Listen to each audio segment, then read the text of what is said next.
I enjoy using the F2 button the right way so much. This makes working with functions and data entry so much easier. Okay, let's get to it. The default settings for the F2 key allow you to edit a cell's content directly. See? If I press F2, I'll be able to see the formula contained in this cell here. Also, if I double-click, the same will happen, and I'll be able to edit directly in the cell.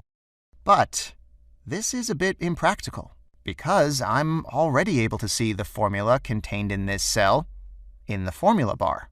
And also, I'll lose the functionality to double-click on a formula and trace its inputs in different sheets.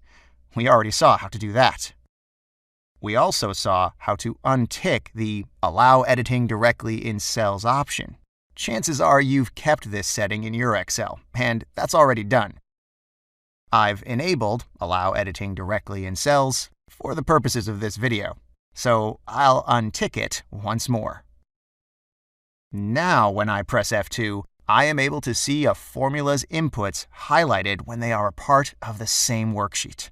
That's very intuitive and helpful when you construct formulas, or when you simply want to understand what's been included in a given calculation. Moreover, when you click on F2, the formula bar is activated, and you are able to change formulas and numerical inputs without touching the mouse. F2 is one of the most important shortcuts when performing data entry, as it helps you open the formula bar instantly and type in the input you had in mind.